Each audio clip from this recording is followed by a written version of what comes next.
Bagaha police जिला के भैरवगंज थाना से महज 500 मीटर की दूरी पर संध्या के समय बगीचे में मिला एक मृत लड़की का सब मिलने से आसपास के इलाके में मचा सनसनी का माहौल। जिसकी सूचना पाकर मौके पर पहुंची भैरवगंज थाना पुलिस ने मृत शव को अपने कब्जे में लेकर पोस्टमार्टम हेतु बगहा अनुमंडलीय अस्पताल भेज दिया है। मामले की जानकारी देते हुए बगहा एसपी किरण कुमार यादव ने बताया कि प्रथम दृष्टया फांसी लगाकर मृत होना प्रतीत हो रहा है, जिसकी पहचान भैरवगंज बाजार निवासी बबलू सिंह की बेटी अनामिका के रूप में की गई है, जो बबलू सिंह के घर के पीछे 20 मीटर की दूरी पर बगीचे से अनामिका का शव पुलिस ने बरामद किया है। पुलिस मामले की पूरी तहकीकात कर रही है। पोस्टमार्टम होने के बाद ही हत्या का कारण पता चल पाएगा। धना थाना क्षेत्र के सेमरी चकदवा में बृहस्पतिवार को भूमि विवाद को लेकर दो चचेरे भाइयों में मारपीट हो गई, जिसमें 2 महिला समेत 4 लोग जख्मी हो गए हैं। इस मारपीट को लेकर थाना क्षेत्र के सेमरिया चकदहा गांव निवासी रामलोचन यादव का पुत्र ओम प्रकाश यादव ने धना थाना में अपने पड़ोसी और पटीदार मनोज यादव, काशी यादव समेत तमाम लोगों पर एफआईआर दर्ज कराया है। ओम प्रकाश ने बताया कि सीमांकन के बाद लगे निशान को मनोज यादव चोरी छिपे उखाड़ रहे थे। मना करने पर उपरोक्त सभी लोग लाठी डंडे और गड़ासा से जानलेवा हमला बोल दिए। वहीं दूसरे पक्ष से भी मुनिया देवी पति रामचंद्र यादव ने रामलोचन यादव, सागर यादव, छोटेलाल यादव समेत 10 लोगों के विरुद्ध मारपीट करने का आरोप लगाते हुए एफआईआर दर्ज कराया है। थानाध्यक्ष शंभू शरण गुप्ता ने बताया कि दोनों पक्ष से आवेदन प्राप्त हुआ है। आवेदन के आलोक में अनुसंधान की जा रही है। संतोष रामचंद्र कैसे मारा है? लाठी से। आपका नाम? छोटेलाल यादव। घर? थाना?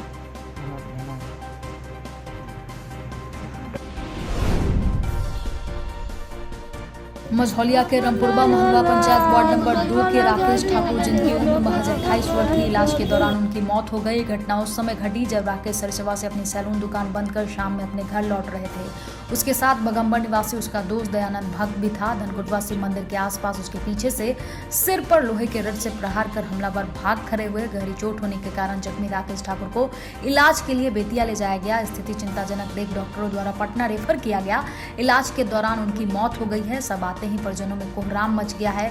पत्नी पूजा देवी और माता रीता देवी का रो कर पूरा हाल हो गया है। वहीं मृतक की 2 पुत्री है, जो बार बार अपने पिता के सबके सामने जाकर रो रही है और पूछ रही है, पापा जी आप उठते क्यों नहीं है। इधर मृतक के छोटे भाई नरेश ठाकुर द्वारा थाना में आवेदन दे दिया गया है। थाना अध्यक्ष राजन विजय कुमार ने बताया कि आवेदन के आलोक में अनुसंधान शुरू कर दी गई है। बेतिया के नौतन प्रखंड कार्यालय के समक्ष भाकपा कार्यकर्ताओं ने किसान के लिए बने काला कानून को वापस लेने और डीजल, पेट्रोल, घरेलू गैस के दामों में हुए बेतहाशा बढ़ोतरी को लेकर पीएम नरेंद्र मोदी का पुतला दहन कर रोष प्रकट किया। साथ ही केंद्र सरकार के खिलाफ कार्यकर्ताओं ने जमकर नारेबाजी की है। इस दौरान जिला मंत्री ओम प्रकाश क्रांति ने कहा कि सरकार कृषि कानून के बारे में देश की जनता को बरगला रही है, जबकि नए कृषि कानून से किसानों की स्वायत्तता समाप्त हो जाएगी। साथ ही एमएसपी का अधिकार भी खत्म हो जाएगा। कृषि कानून को काला कानून बताते हुए इसे वापस करने की मांग की है। और देश के किसान विरोधी प्रधानमंत्री नरेंद्र मोदी का पुतला दहन करेंगे। अभी जो 3 काले कानून किसानों के खिलाफ में आए हैं, उसकी वापसी के लिए आंदोलन चल रहा है। हम उन किसानों के साथ अपनी एकजुटता व्यक्त करते हैं और केंद्र सरकार पर कोई यह कहना चाहते हैं कि केंद्र सरकार जो है वह किसान विरोधी कानून वापस ले। खेती और किसानी को जो कारपोरेट घरानों के जिम्मे सौंपने की साजिश इस कानून के माध्यम से की जा रही है, उस पर रोक लगा। पश्चिम चंपारण जिले के चनपटिया विधानसभा के विधायक उमाकांत सिंह के द्वारा किसान चौपाल सह कार्यकर्ता सम्मान समारोह का आयोजन किया गया। कार्यक्रम का उद्घाटन बिहार बीजेपी प्रदेश अध्यक्ष बेतिया लोकसभा सांसद डॉक्टर संजय जायसवाल ने दीप प्रज्वलित कर किया। कार्यक्रम में चनपटिया विधानसभा के किसानों ने भाग लिया और अपनी अपनी समस्याओं को रखा। वहीं मौके पर चनपटिया विधायक उमाकांत सिंह ने बूथ अध्यक्ष और मंडल अध्यक्षों को फूल माला और शॉल उठाकर स्वागत किया। पहला कानून कि अगर आज रउआ लोग के धान बेचे के बाद उपाय का उपाय बाकी पैक्स में जाई, व्यापार मंडल में जाई, आना तो कोनो प्राइवेट आदमी की नहीं है। ओकरा बाद में बेसी पैसा में बेच दिए। 3 उपाय बा। एमे कानून ई बन गई बा कि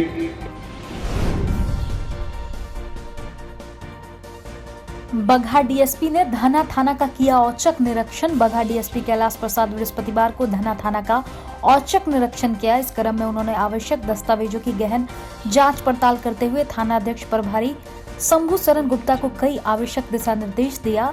डीएसपी ने नियमित गश्ती और लंबित कांडों का शीघ्र निष्पादन करने का निर्देश दिया। उन्होंने थानाध्यक्ष को ग्राहक सेवा केंद्रों पर भी पैनी नजर बनाने का निर्देश दिया है।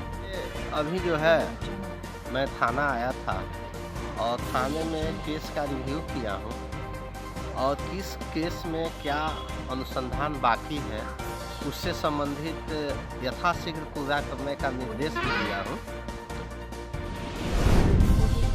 नरकटियागंज लौरिया मुख्य मार्ग पर बुधवार की देर शाम जयमंगलापुर पेट्रोल पंप के पास ट्रैक्टर और बाइक की भिड़ंत में बाइक सवार 3 युवक गंभीर रूप से घायल हो गए। स्थानीय लोगों की सूचना पर पहुंची शिकारपुर पुलिस एम्बुलेंस से तीनों घायलों को अनुमंडल अस्पताल पहुंचाई।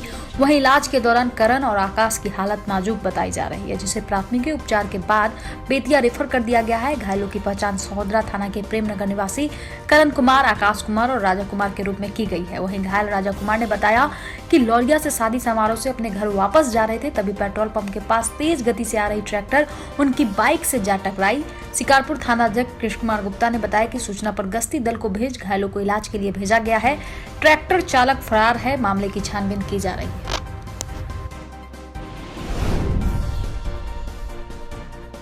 बीता थाना की पुलिस ने बृहस्पतिवार को गुप्त सूचना के आधार पर छापेमारी कर 6 प्राथमिकी आरोपी को गिरफ्तार किया है। गिरफ्तार आरोपी थाना क्षेत्र के मछा गांव निवासी देवनारायण चौधरी, राजा चौधरी, लक्ष्मण चौधरी, भरत चौधरी, राजाराम चौधरी, मुकेश चौधरी बताए गए हैं। थाना अध्यक्ष मनोरंजन चौधरी ने बताया कि उपरोक्त सभी आरोपी बीता थाना क्षेत्र में एफआईआर दर्ज के आरोपी थे, जिसे काफी दिनों से पुलिस को तलाश थी। उन्होंने बताया कि गिरफ्तार आरोपियों को बृहस्पतिवार को बेतिया जेल भेज दिया गया है।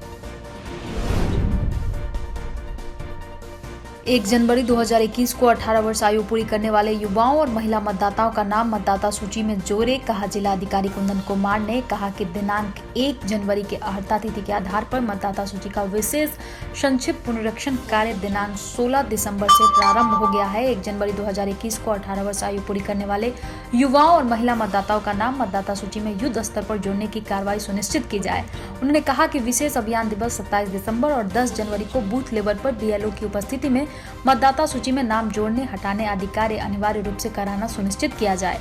जिलाधिकारी समाहरणालय सभाकक्ष में विशेष संक्षिप्त पुनरीक्षण कार्यक्रम की सफलता के लिए आयोजित बैठक में निर्वाचन से संबंधित पदाधिकारी को निर्देशित कर रहे थे।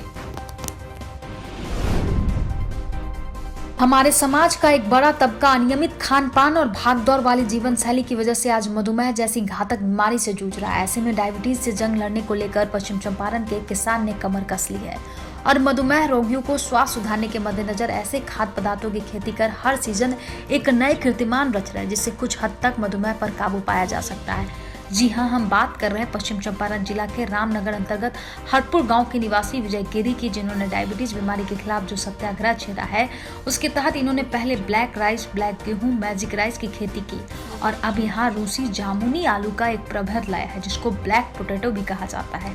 जानकारी के मुताबिक जामुनी आलू मूलतः रूस की ब्लैक पोटैटो है, जिसे तकरीबन 50 वर्षों की खोज और प्रयोग के बाद यह किस्म बिहार के चंपारण में पहली बार यहाँ के किसान लेकर आए हैं। चंपारण सत्याग्रह की धरती के लाल किसान विजय गिरी का कहना है कि अमूमन सभी चिकित्सक मधुमेह रोगियों को चावल और आलू को उनके भोजन की थाली में शामिल करने से मना करते हैं।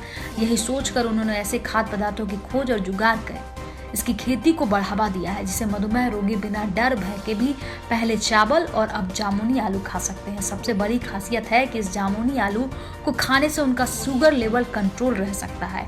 प्रयोगकर्ता किसान विजय गिरी की माने तो ब्लैक पोटैटो रूस में कई दशकों के प्रयोग के बाद उत्पन्न किया जा सका है, जो इन्होंने अपने देश में भी यहाँ मंगवाया है। इसकी खेती अब वो पहली दफा बिहार के चंपारण में कर रहे हैं। इसके बावजूद इसके कृषि विभाग के लोग देखने तो आते हैं, लेकिन सब हम जैविक कर रहे हैं।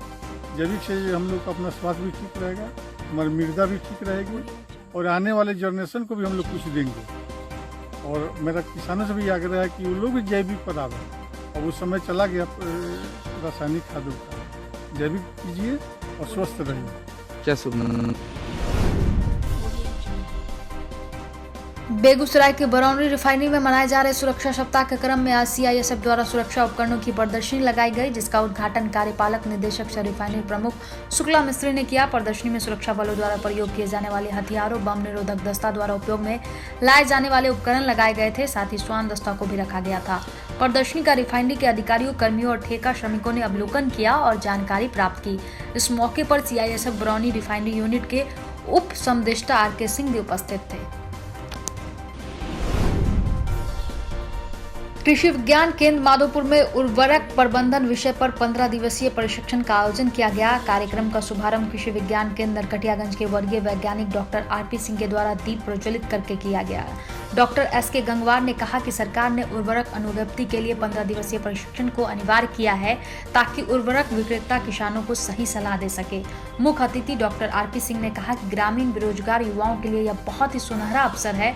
डॉक्टर धीरू कुमार तिवारी ने प्रशिक्षण के दौरान बताया कि फसलों के लिए 16 आवश्यक पोषक तत्व होते हैं, जो अधिक या कम मात्रा में किसी न किसी रूप में पौधों के लिए आवश्यक होते हैं। इनकी कमी या अधिकता होने पर कई प्रकार के लक्षण दिखाई देने पड़ते हैं या फसलों की उपज को प्रभावित करता है।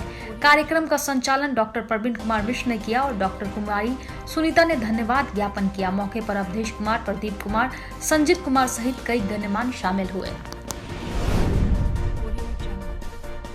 सनिचरी में एक स्कॉर्पियो सड़क किनारे गड्ढे में पलट गया, जिसके कारण कई लोग घायल हो गए हैं और कई लोगों की हालत गंभीर बताई जा रही है।